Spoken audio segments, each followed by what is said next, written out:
هجايان برين هاما بحثا مجاركة ويجي كير داكون ها بيتر السيرفي مجاري راوستن ها ويجوان لاوكي حاجي بخوا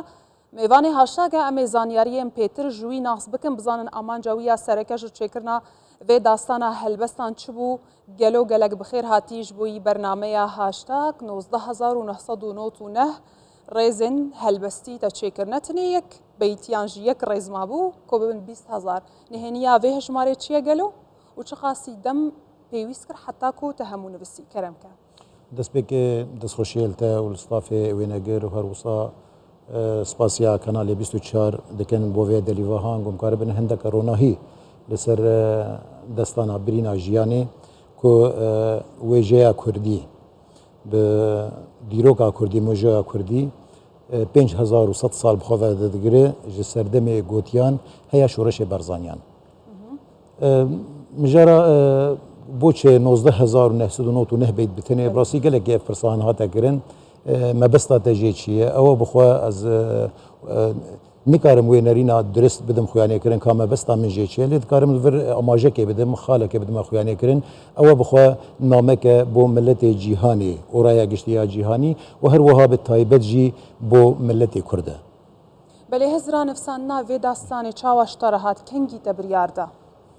بخوا السر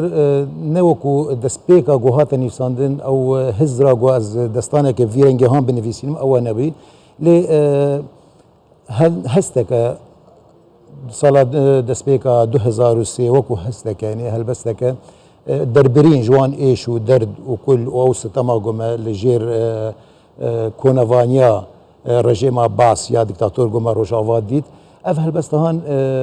من خواست دریا وی هلبستیره دربرینش هستی خوب کم جوان ایشا بکن جوان دردی هنجوز ستمو زورا گما دید هم به هم هلبست برفره بی یعنی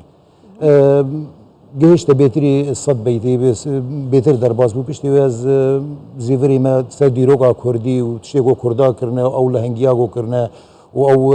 شانازیا گوته دبون خوشیا گوته دبون ویتا دو ماهی کتنه چراوشی پش روش برما فربو و دو ماهی که جو کنگو ام گیش نوی اف هجمارا وان هلبستینگو ریزینگو منوی ساندنه کو ایرورو لسر آست جیهانه گودبه یکمین هلبست دستانا هلبستی لسر ایک کشه و سر ایک سوای هاتیا نیفساندن باشا هلبستي تنهمي للسريك الرتمي واتا للسريك قافية هاتبو نويسين أبيك نزحمت بو قالوا شواتا كاري لها بدي براسين يعني زحمتي وقتاكم بيجن يعني او كسد نفيسكار او كسنجو هلبس فان بن فيواري هاندو كاردكن او تيدا ديجين بك زحمتي چقاسه اي نفيسكار دبينه جو هنده مالك لسر ايك شي وسر ايك سر وكي جو بيجن سريك وزن وسريك قافيه بين فسادن بيجو ما زحمتي او قالك افجي فدغري دبي كسايتيا او نفيسكار كوجه كوي روشنبيري دبوار زماني ويدهبه و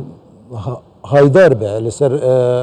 دیروکا ملت خوال سر ایشو درد ملت خوال سر او سیاست کونوانی آنجی او سیاستا گو درباری ملتی ویده هات یعنی فسان زحمتیا گو ملتی ویدیتیه هیا گو کاربه به رنگ کی وی رنگی هان گو کاربه هندم مالکین هلبستی و سر ایکش و سر ایک سروای بنویسن جبلی زمان کردی بچه زمان کیدن هون هلبستی خودن ویسن براسیم جار جاران جه زمان عربی جد نویسینه من وکو پرتوگا که جهاتیا چاپ کردن سال 2019 بناء زورق وخلجات والليل يعني كأوجي برتوكا كمية شاب بويا دهوك مكتبة بدر خانيان اوان بخوا رئيس لينان ورئيس قلتن بوي درس كرن لسنتري روشنبيري بيشمرقة وامضاء برتوكي هذا درس كرن كنجي شاب كرنا برتوكا تا بداويتي وكو ديارة رشنفيسك جيل بردستيتي اگر تو نشاني كاميري يبدا براسي هذا رشنفيسه بدست متنيات يعني فسان دا مثلا اگر تشتي بباتا مثلا بهات انا وندا كرنجي هر بدست ما دم كارم بيسا زيفرن نتشي بكن لي از مزگینی دموان او کا برادرینگو او جی بدلخوشی آنجی مثلا بگرماهی لهیویا چاپ کرنا اوی پرتوکی نزدیکترین دم من پرتوک تسلیمی من سپارتیا جبو دیزاینی جانا وحفته که دیش ديزاين خلاص اگر هيك هي وكو دريشترين هلبس درباسي برتوغا جينس يا هجمارين بيفانكي ببا تيكلين واد قال ريفابرين برتوكا جينس چاوانه قالو چاوني بكارن وكو دريشترين هلبس برتوكا خوا درباسي جينس بكن ابا برادرن هن في بواري هذا شهرزانه هایدار بونه من سالا مگیان دیوان او آن تکلیه لگلوان دکن کنتاک لگلوان کردن من هیویا گوگینس برسوه که بدون کاربن دیاری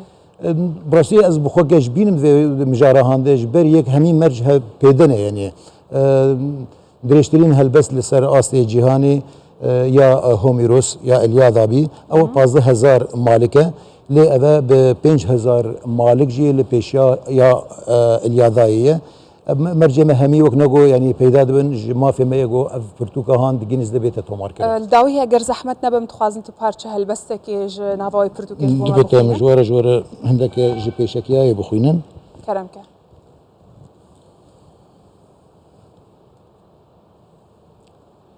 بلبلی من دنگ تپر ناز و بجانه بدل شوجی تدخوینی لسر گلانه جبیرنک افدلی من دریا خمانه هیویا من رزگار ببین جبن دستانه بلبلی من هودکات زیو و زیرینه هیلینات تاج میران لرخ وینه تنابینه جخور وار هر جی بکینه اری بلبل وار باوان هردم شیرینه مات نمینه لوی دری تمن دبینه نشخوشیه خوهاتم دمین برینه دولة من بوم بلبلي من وارم زيرينا صد مخابن إيرو بلبل كندلي دخوينا هستو خوارم رومي ما أز دناف بيلين آر پنا برم جسة ما نيارن كدخوار ويران كرن شوتان دن تفگندو باجار بي بهارم كرد نالم روشا مدجوار بفيرنگهان بردوام دبه ليت خوازم لفر اماجه که بدم پیشکیاوی جی پنجی و دو چارینی بکارتش بگو او چارینی جی سیستماوی جی پنجی و دو چارینیاتی وکو دست و هشت ریزن ده پیشکیاوی ده وکی گود به دیباجه آنجی مقدمه او هندکی